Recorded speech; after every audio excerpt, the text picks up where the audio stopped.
Eu quero fazer uma reflexão rápida com vocês. E na verdade me parece que vou dizer tudo aquilo que aqueles que passaram aqui já disseram. Talvez só mostrando um pouquinho mais um contexto bíblico sobre Deus, você e seu negócio, sobre essa visão de crescimento, de relacionamento, de consagração, de entender que não há problema nenhum no enriquecimento individual. Deus sempre deixou isso muito claro, mas também sempre houve uma claridade muito grande, que o propósito sempre foi o coletivo. É só você olhar, Noé é chamado para resolver um problema coletivo.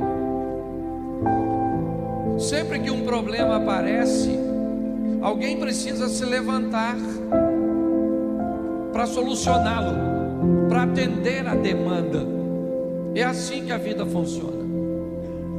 Há um problema, Deus precisa de um povo, então Abraão dá para resolver. Há um problema, o Egito tem uma crise, então alguém precisa resolver. Há um problema, meu povo precisa ser liberto, então alguém precisa ir ao Egito, libertar um povo. Há um problema, os filisteus estão se opondo a Israel, então alguém tem que matar o gigante, alguém tem que vencer os midianitas, alguém tem que se transformar em rei.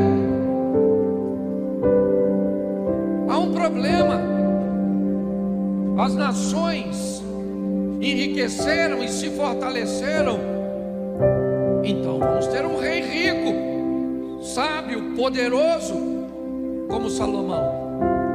Jesus deixa os céus para vir à terra, para quê? Para trazer um produto que na terra não tem. Que produto é esse? Um sangue inocente, puro, santo. O que nós estamos ouvindo aqui desde 2 da tarde, de 14 horas, que resolver problemas é aquilo que traz enriquecimento. Talvez não traga prosperidade, mas com certeza traz dinheiro. Se você quer dinheiro, resolva o problema de pessoas. E quanto maior for o nicho de solução, de problemática, mais dinheiro você ganha. Um cara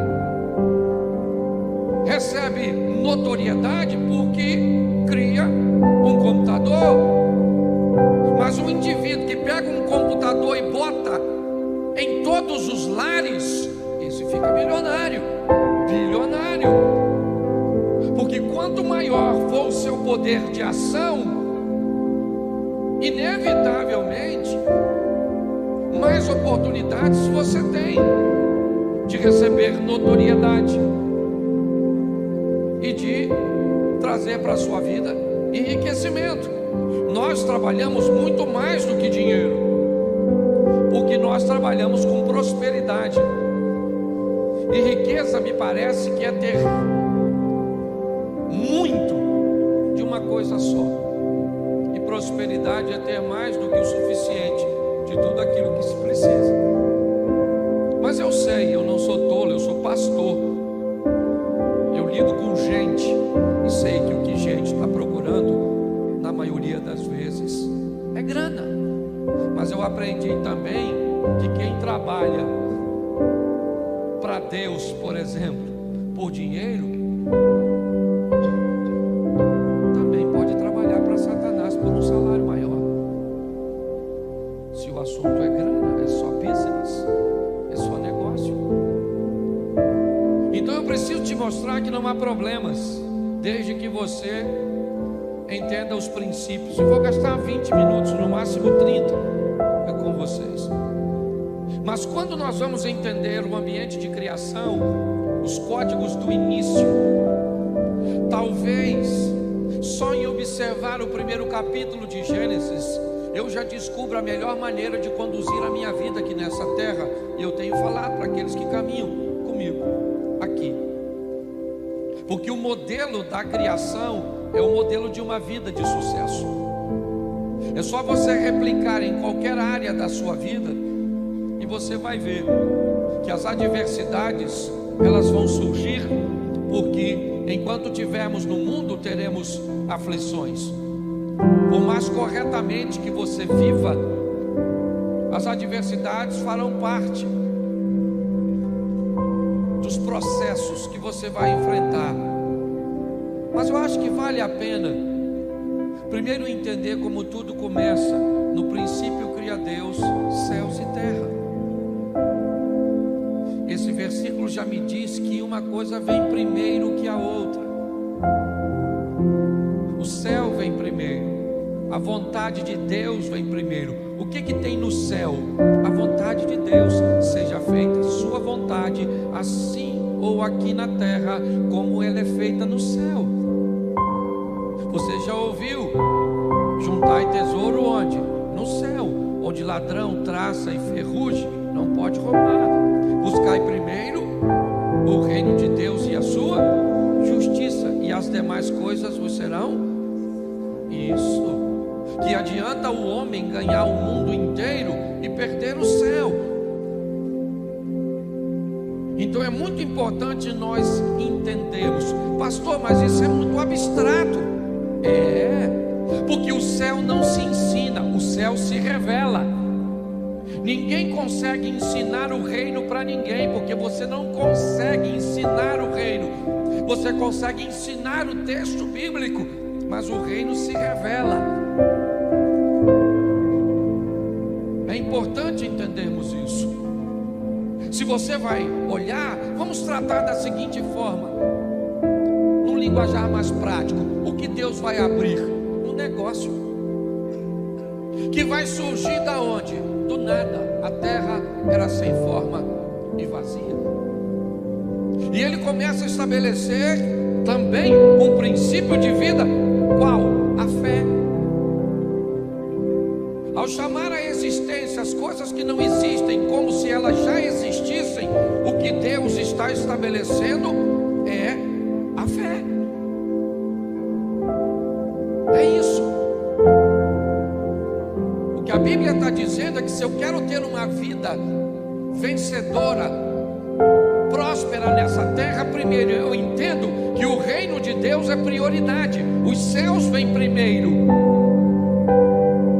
Há um tempo atrás, alguém queria dar o dízimo na igreja aqui, sendo membro de outra igreja, e eu disse para essa pessoa que não podia dar, e ele me disse que eu não sabia o valor do dízimo dele, porque se eu soubesse, eu receberia.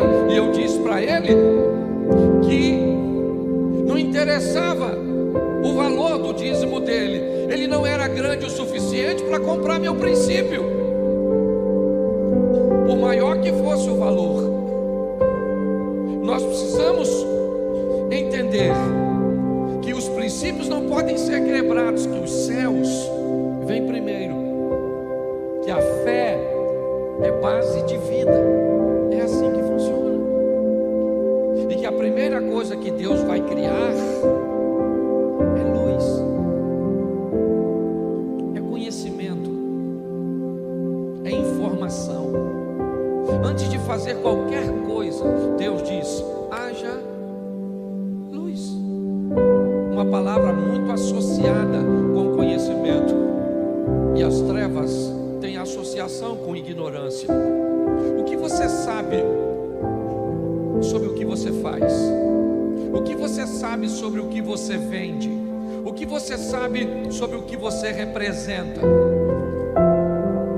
Vá tentar evangelizar alguém sem conhecer o evangelho, e muitas vezes alguém desmonta todo o seu argumento com uma pergunta que você não consegue responder. Quanto mais conhecimento, quanto mais informação você obtiver daquilo que você quer fazer, maior a possibilidade de êxito. Hoje eu vejo pessoas tentando construir coisas num ambiente de escuridão. Ah, você quer o quê? Quer vender o quê? O que você sabe sobre esse produto que você quer? provavelmente você só quer vender porque descobriu que alguém vendeu e ficou rico.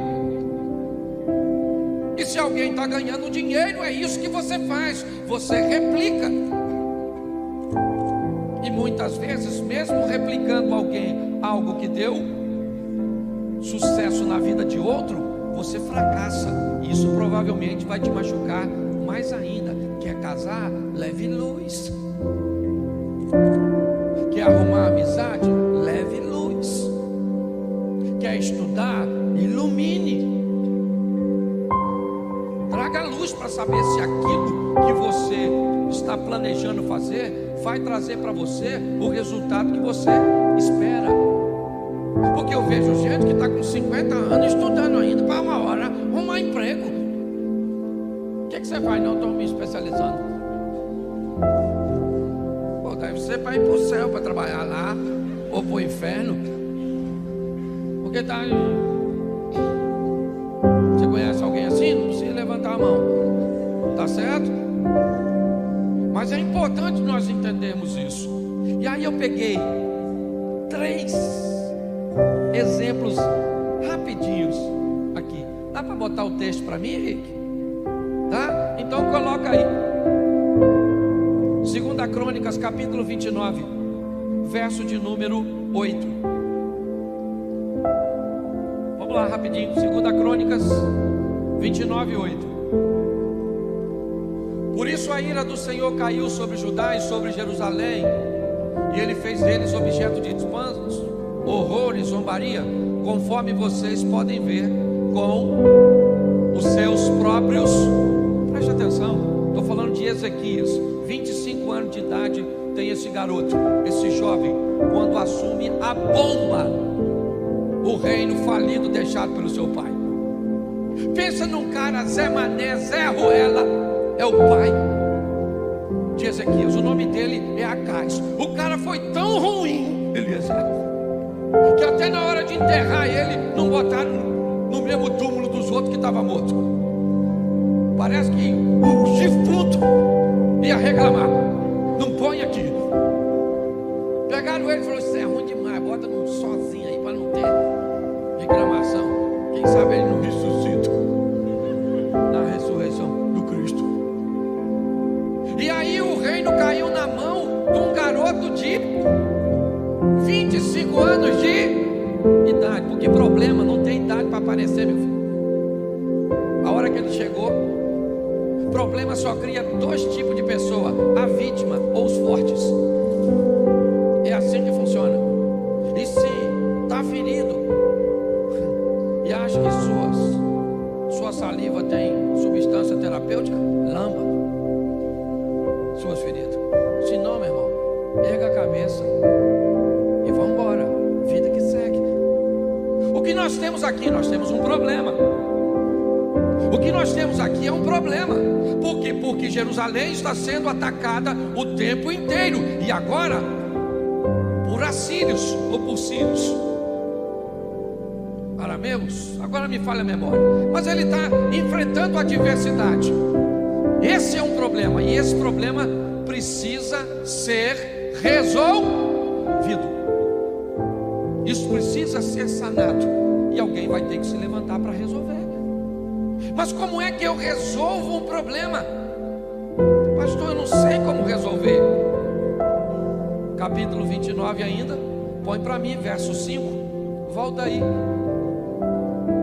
E disse: escutem-me, levitas, consagrem-se agora e consagrem o templo do Senhor, o Deus dos seus antepassados, e tire tudo o que é impuro do santuário. Verso seguinte: nossos pais foram infiéis, fizeram o que o Senhor nosso Deus reprova e o abandonaram, desviaram o rosto do local da habitação do Senhor e deram-lhe as costas. Verso 7. Também fecharam as portas do pórtico, apagaram as lâmpadas, não queimaram incenso, nem apresentaram holocausto no Deus, ou no santuário para o Deus de Israel. Preste atenção. Enquanto no verso 8 nós temos o problema. Do verso 5 ao 7, nós temos o causador do problema. Preste atenção. Ezequias tem um problema, mas para resolver ele precisa saber o motivo pelo qual aquele problema aconteceu. Tem pessoas que quando se deparam com um problema, tem muitas vezes a ânsia de resolvê-lo de uma forma tão imediata que esquece de uma coisa crucial: descobrir o que causou. Fazendo uma leitura, e é isso que ele faz, ele diz: olha, nós temos um problema. Qual é? A humilhação, o escárnio, toda a dor que nós estamos vivendo. Mas o que aconteceu? Por que é que aconteceu? Ele diz: eu vou explicar. Nossos pais viraram as costas, não queimaram não queimaram incenso, não adoraram ao Senhor. Ele descobre então o motivo. Hoje você tem um problema na sua empresa, beleza, está tudo certo. Qual é o problema? Falta de grana. Qual é o problema? Eu não vendo. Qual é o problema? Eu não consigo pessoas qualificadas. Tá bom. Se você tem um problema, você precisa descobrir o que você precisa fazer. Bom, se quando você vai arrumar um funcionário qualificado, você quer pagar banana, não se espante se você só tiver macaco trabalhando para você. Pessoas qualificadas, elas precisam de uma remuneração diferenciada. Então talvez o seu fracasso tenha a ver muitas vezes com a sua postura empresarial. Você precisa descobrir o motivo. Vai lá e olha, e saiba de uma coisa: se ele estiver em você, a visibilidade vai ser muito difícil, porque defeito em nós é como caroço de feijão no dente. Porque caroço de feijão no dente você vê nitidamente, desde que esteja no dente dos outros. Sim, a Bíblia usa um exemplo que eu às vezes acho horroroso, mas aliás, ela não usa o exemplo, eu uso o exemplo para dar discernimento do texto. Examinar o homem a si mesmo e ver de se não está reprovado. Para mim não tem nada mais expressivo, exemplo de autoexame, do que limpar-se no banheiro. Sim, você vai no banheiro, faz suas necessidades, você limpa e joga o papel fora? Sim ou não? Sim ou não? Claro que não. Você limpa, examina aí. Eu acho que não tá bom não, aqui não. Vou jogar isso aqui fora. Aí você pega de novo, passa, joga fora? Não, limpa. A direita limpou, mas a esquerda ainda está meio danificada.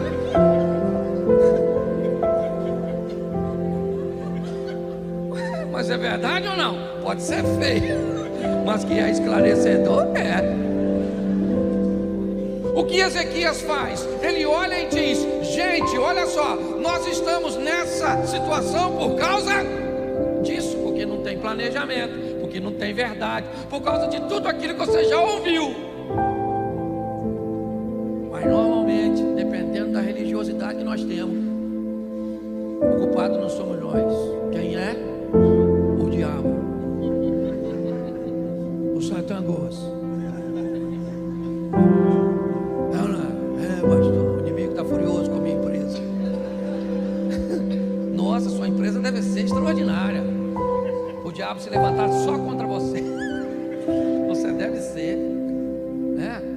Então, você pare e gaste um tempo, invista um tempo. Chame alguém de fora às vezes, alguém que pode te dizer. E por favor, se alguém te disser uma verdade dura, aceite, porque tem gente que paga caro para alguém ir lá e dizer onde o problema está, e depois que a pessoa vai embora não resolve.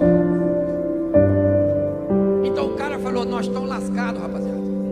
Esse Zé Mané aí está invadindo a gente aqui, botando para quebrar em nós. E alguém falou, por quê? Ele falou, vou falar para você, por causa dos nossos pais, uma besteira que eles fizeram lá atrás.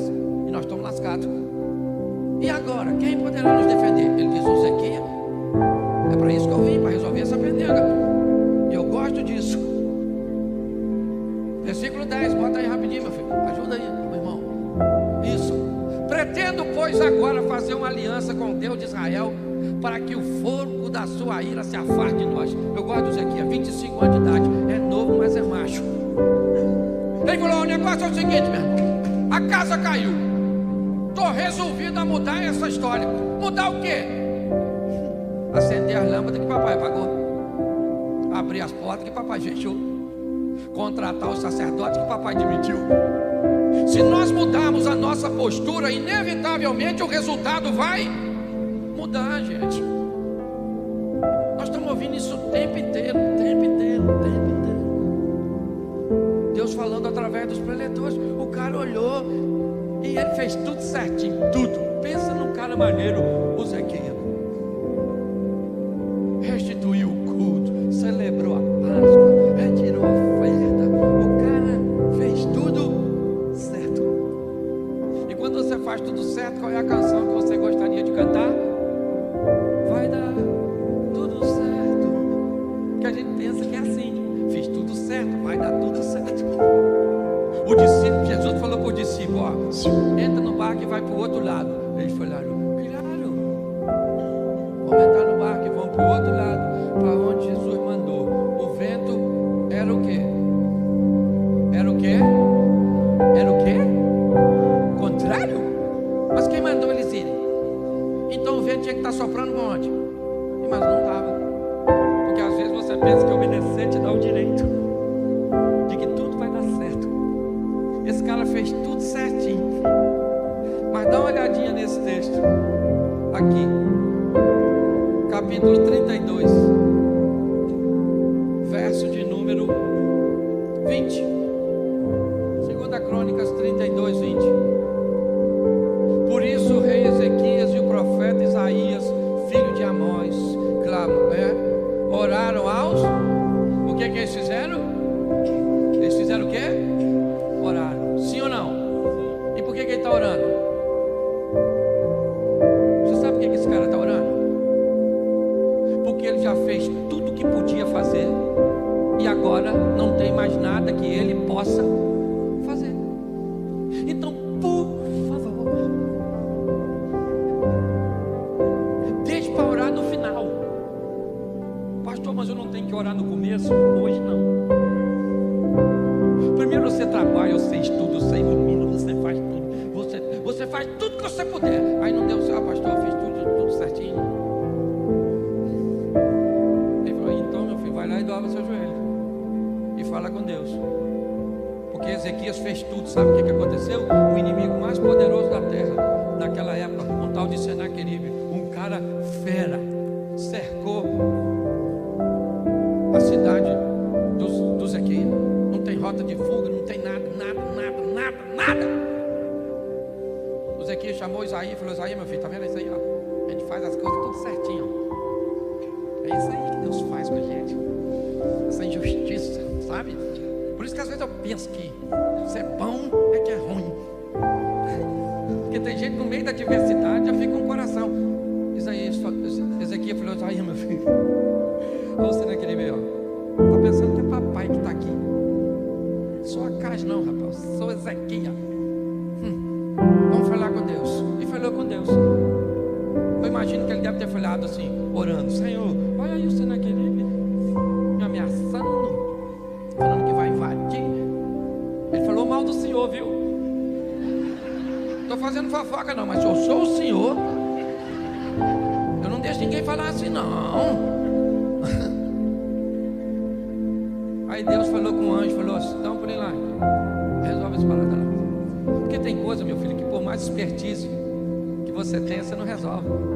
Se o mundo espiritual se levantar contra você, não acredita no mundo espiritual não? Vai ver quando você morrer.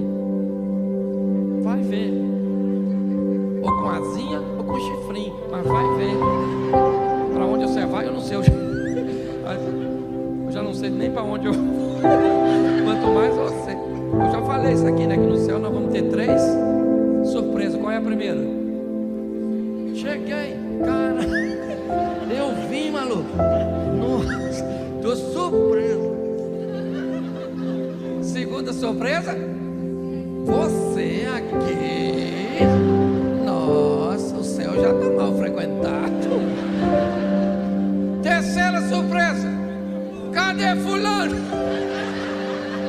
Não veio, alguém tinha que ficar, é ou não é? Então pare, entenda uma coisa.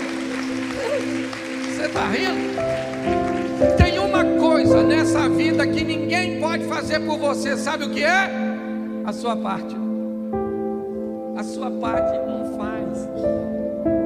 O tal do Moisés, lembra do Moisés? Moisés, lembra dele? Moisés, aquele lá, o gaguinho. Lembra dele? O dia que Deus foi dar uma dura nele, que ele tinha mexido na água, tá? Falou, qual é, Moisés? Não mandei você falar com ele. E Deus falou que vai ser homem. Que feliz. Olha só, o Moisés está lá. O faraó está vindo. O Moisés falou, vou orar, gente, vou orar para Deus dar um livramento. E orou. Deus falou, Moisés, o faraó está vindo. Não é hora de... O que você tem na mão? Um cajado. Então, meu filho, acorda, Moisés. Bota o cajado e abre esse mar. Porque o milagre vai acontecer com aquilo que você tem na mão. Não interessa se é pouco ou é muito. O que interessa é o Deus que está por detrás de você. Pare de orar para a dificuldade. É assim que funciona. Eu gosto desse camarada, por quê? Porque ele ora e Deus manda um anjo só, nem manda 2, que é para não ter problema de fogo amigo. O anjo chegou lá e resolveu o problema. Então aprenda uma coisa, você vai lidar com o negócio? Vai. Faça tudo o que você puder, dentro dos princípios. E quando não funcionar, aí você vai lá e faz o que a Bíblia manda você fazer. Fala com o chefe dos crentes. Vai lá direto na diretoria. Para Senhor, não pede ninguém para ir não. Vai você direto. Para Senhor, eu vim aqui falar com o Senhor, não quero saber de ninguém. É eu e o Senhor. Faz igual aquela mulher quando foi lá falar com Eliseu. Segunda coisa que eu quero te falar aqui, rapidinho. Eu acho isso o maior barato. Eclesiastes 9:10. Bota aí. Já foi usado aqui, mas eu quero mostrar de novo aqui.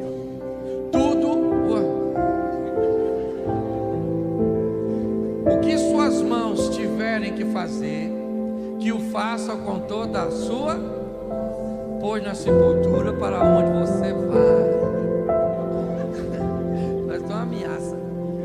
Não há atividade, nem planejamento, não há conhecimento, nem sabedoria. A Bíblia está dizendo que tudo que vier para você fazer, faça da melhor maneira que você puder. Pare de fazer as coisas para os outros e faça as coisas para Deus. É assim que funciona. Se tem uma coisa que eu acho legal na construção do templo que Salomão liderou, é esse texto aqui, ó. Primeiro livro dos Reis, capítulo 6, verso 7. Coloca aí. Primeiro livro dos Reis, 6, 7. Na construção do templo só foram usados blocos lavrados onde? Ou cortado e não se ouviu no templo nenhum barulho nem de qualquer outra durante a sua. Isso é extraordinário, porque eu fico imaginando que tipo de pedreiro, de profissional que o Salomão contratou. Ele falou, ó, tem que cortar tudo longe para chegar aqui só encaixar. Não quero barulho, não quero nada. O que esse texto está dizendo é que alguém que entra para fazer a obra do Senhor tem que ser bom naquilo que faz. Você tem que oferecer o melhor serviço. Você tem que fazer o melhor. Tem uma historinha que eu gosto muito de um garoto, um rapaz, na verdade era um empresário do ramo de marketing, morava nos Estados Unidos e queria cortar a sua grama. Então ele faz, procura um anúncio que recomende para ele um jardineiro. Horas depois, um garoto de 19 anos, mais ou menos 20 anos, bate na porta dele com uma picape trazendo consigo as ferramentas. Ele achou estranho um garoto daquela idade, um menino bem aparentado, e o menino cortou a grama dele toda,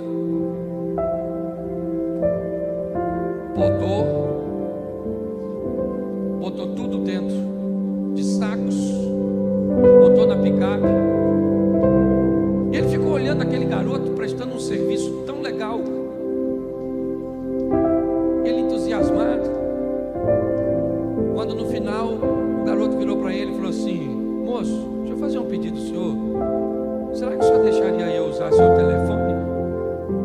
Ele achou o pedido estranho, mas o menino fez um serviço tão legal que ele disse: claro, pode usar.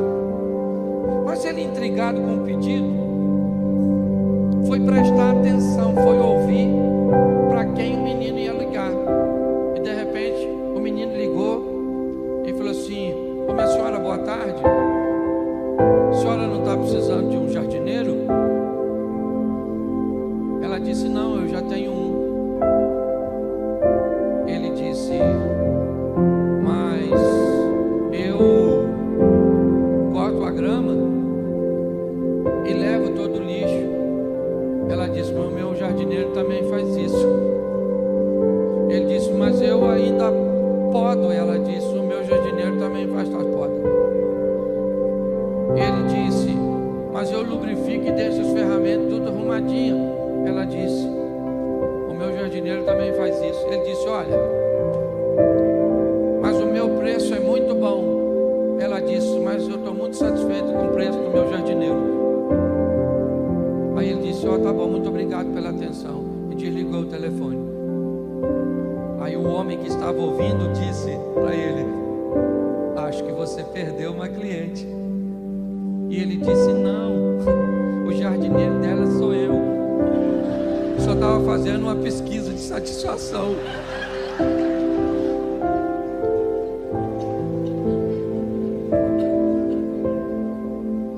Você sabia que quando você presta um serviço ruim ou você dá um exemplo negativo, isso se replica 3, 4 vezes ou até mais do que quando você faz um serviço bom? Talvez você não está prosperando porque é ruim mesmo. Não tem nada a ver com Satanás não, é você mesmo. Você não tem nem chifre e é ruim. Tá rindo? Cuidado, tá rindo de tu. Deixa eu usar aqui o último, que até eu já estou cansado. Eu não dormi, eu estava em Belém. Ontem, falei em Belém, saí de lá 3h30 da manhã. Eu não sei que hora é, não sei se eu como, se eu não como, se eu tomo banho. Não sei mais nada, nem sei quem eu sou. Mas deixa eu te mostrar o último texto aqui. Gênesis 41:15. Presta atenção nesse cara, porque ele é extraordinário. Também é um solucionador de problema. Você já ouviu falar dele aqui? José do Egito. Então, ou melhor, o faraó disse a José: tive um sonho que ninguém consegue, mas ouvi falar que você, ao ouvir um sonho, é capaz de interpretar. Esse cara vai virar um governador? Por quê? Por que ele vai virar um governador? Porque ele é capaz de solucionar um problema que ninguém soluciona. Você quer fazer o que todo mundo está fazendo? Vai acontecer com você? Nada. Você tem que falar assim: o que eu tenho que solucionar? Algo que ninguém soluciona. Um cara estava estudando, lendo, e começou a ficar cansado. E aí, para desestressar, para dar um alívio, em seu momento de estudos, ele abriu a porta e foi caminhar no jardim. Quando de repente ele volta para dentro de casa, ele olha para suas pernas, está cheio de carrapicho. Ele começa a tirar os carrapichos, a praga, colou tudo aqui. Aí ele pensou comigo, esse carrapicho colou aqui no meio. Ele não tem cola. Aí ele botou numa lupa, levou para o microscópio e criou o velcro. Aí toda vez que você faz assim, ó, num velcro, ele ganha dinheiro.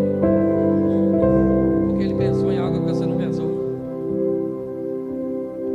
Preste atenção, esse cara vai resolver um problema que ninguém pode resolver. Pelo menos foi o que o faraó disse para ele. Olha só, tive um sonho que ninguém, mas eu ouvi falar que você, ao ouvir um sonho, você é capaz de, verso 45, o verso 25 ainda do capítulo 41, põe no verso 25, presta atenção nesse camarada, é só ir do 15 para o 25.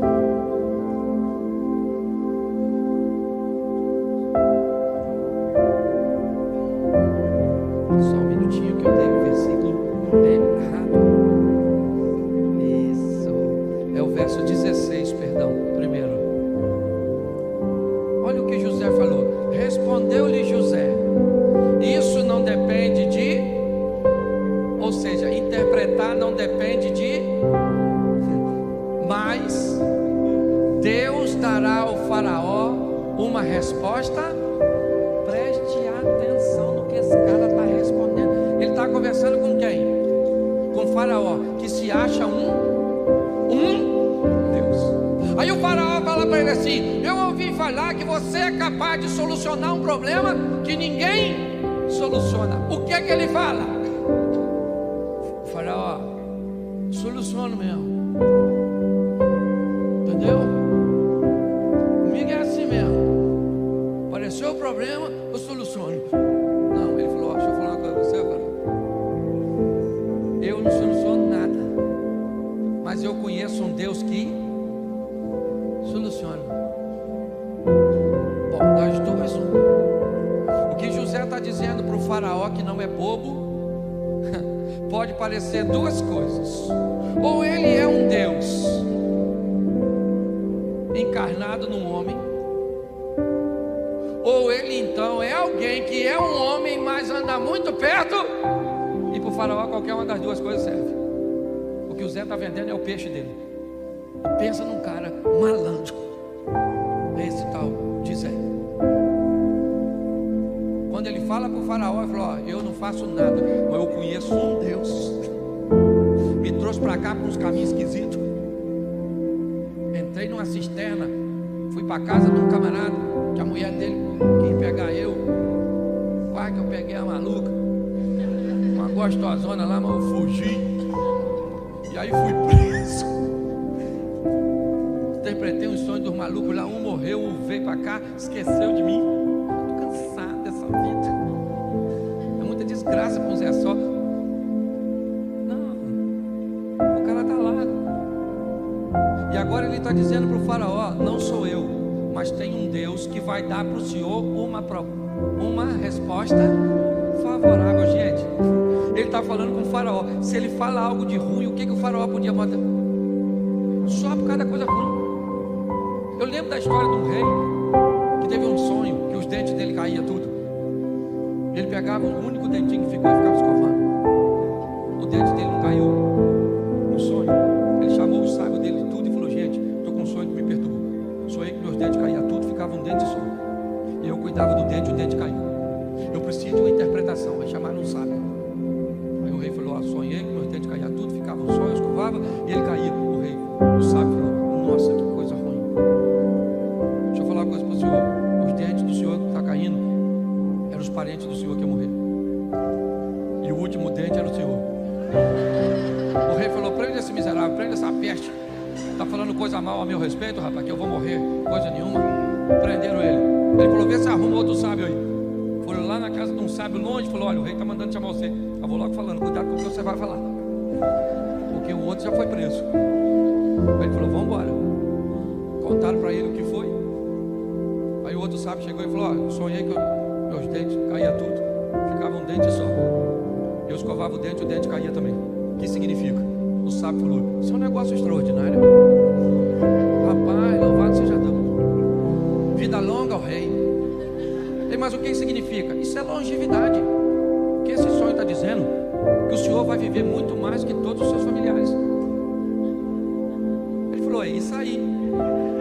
Dá presente para ele. Falou coisa boa a meu respeito.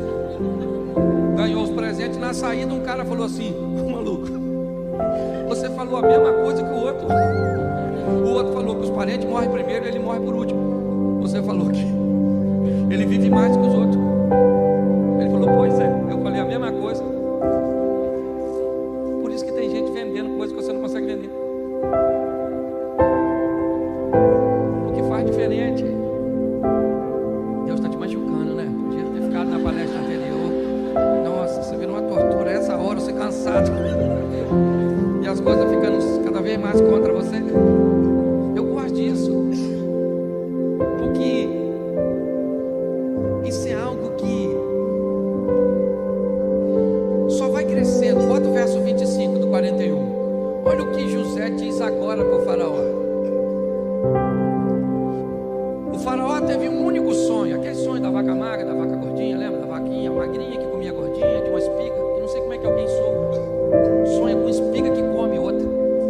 Isso parece os vegetais, um desenho animado, sei lá, Alice. Eu não sou obrigado a saber tudo. Ele disse: o faraó, o José falou para o faraó, o senhor teve um sonho, disse-lhe José. E o que aconteceu nesse sonho? Deus revelou o que está para... Cara, esse José é fera. Olha o que ele fala com o faraó. Aí, faraó, Deus está conversando com o senhor. No versículo anterior, ele disse que Deus conversava com ele. Eu não interpreto o sonho, mas eu conheço um Deus que se colocou lá nas... Agora ele diz para o faraó: aí, faraó, Deus está falando com o senhor algo que vai acontecer. José sobe, mas leva o faraó com ele, porque quem segura os outros embaixo também tem que ficar embaixo quando você quer impedir alguém de crescer. Tenta segurar alguém para que ele não cresça e você vai ver o que acontece contigo. Você não tem oportunidade de crescer, você está gastando tanto tempo, sabe, para lutar contra o sucesso dos outros, que o seu também não acontece. Eu gosto desse cara, porque ele agora fala para o faraó: Deus está falando com o senhor sobre o futuro. Faraó, eu imagino o faraó, aí sai mesmo, Deus conversando com o outro. Pô, esse Zé é maneiro, hein? Fala as coisas que a gente gosta, parece estelionatário. Ficou ruim agora, né? Põe o verso 32. Eu gosto desse diálogo, porque ele é muito maneiro. Olha o que José fala. Aí quem trabalha com venda, o sonho veio ao faraó 2 vezes, porque já foi decidido por Deus que se apressa em realizar. Escassez. Faraó, não dá para pensar muito. Apressa, faraó, apressa. Você, esse cara não é malandro? Se não há sabedoria, aliás, é um sábio conversando com o outro. Que nunca discuta com um tolo, porque senão ele te leva para o campo de batalha dele e te lasca. Não adianta discutir com ele. Se um tolo falar que tomate é maçã, deixa ele fazer salada. Quando nós olhamos aqui, o que o faraó quer? Alguém que interprete o sonho, sim ou não? Só isso. Mas olha o que José diz no verso 33, depois de dizer que havia pressa. Procure agora, ó faraó. Procure o quê? Procure o quê, faraó? Um homem. Sou eu. É isso que ele está falando. Procure um homem criterioso,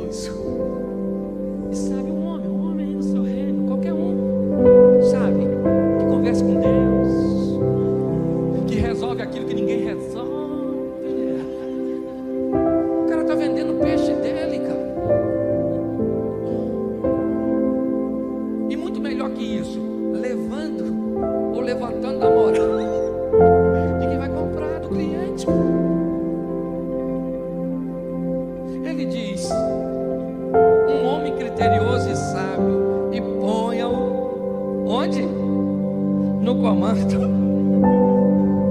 da terra do, versículo 38. Presta atenção, é o 33. Bota o 34 para eles ver, porque eles não vão ler depois mesmo. Pelo menos lê aqui. O faraó também deve estabelecer supervisores para recolher o quinto da colheita do Egito durante 7 anos de fartura. O cara, para mim, ele não deu essa resposta na hora. Ele falou: faraó, segura a onda aí, porque ele já veio com a solução. Porque rico não fica quem identifica problema, mas sim quem soluciona. O problema ele já sabia, 7 anos de fartura e 7 de... Mas e aí? Ele diz: não, você precisa mudar seu sistema de plantio, mudar seu sistema de colheita, mudar seu sistema de armazenamento, mudar seu sistema de comércio, mude tudo, economize a quinta parte, porque isso dará a você condições de sobreviver o período de verso 38 agora. Por isso o faraó lhes perguntou: será que vamos achar alguém como este homem, em quem está o Espírito Divino?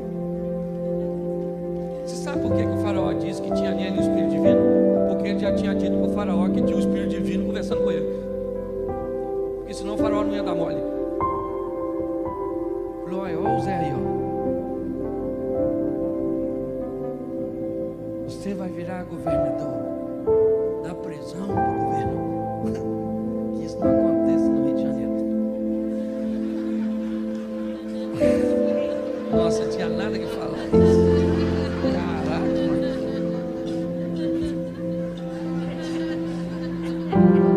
Acabou. Ô Jesus, me perdoa. Troço tão sério aqui. Acabou. Perdi a linha do raciocínio. Satanás me perturbando. O inimigo, Eliseu, o inimigo está furioso. Mas escute só. Vamos aqui, só para você entender. Só para você entender. O cara virou governador. E que governador? Diga-se de passagem. Ele podia ir na casa do Potifar, que botou ele na cadeia. Falei: e aí, maluco? Sou governador dessa jossa agora. Fala aí que eu peguei sua mulher. Fala aí, maluca. Não peguei você porque não quis. Tá me dando mole, filicito. E você cala a boca, chifruto. Não se mete comigo, não. Ele foi? Não tem tempo para vingança. Não tem tempo para isso, porque estão falando que deixa de falar. Invista em você. Seja o melhor. Não melhor que os outros, melhor que você. Fale com Deus para te dar umas ideias. É isso que eu falo. Às vezes eu vou orar para o Senhor me dar uma palavra, pregar o que todo mundo está pregando. Não, eu não quero pregar não. Do mesmo jeito dos outros. Não, eu quero pregar do jeito que ninguém está pregando. Quero falar o que ninguém está falando. Quero viver o que ninguém está vivendo. É isso que eu estou afim. Então fala: ah não, isso é soberba. Não, meu filho. Isso é pegar o melhor. Saia daqui hoje para viver o sensacional, o incrível. Eu não te trouxe aqui à toa. Deus te deu a oportunidade, eu tenho te dado a oportunidade. É isso que nós aprendemos.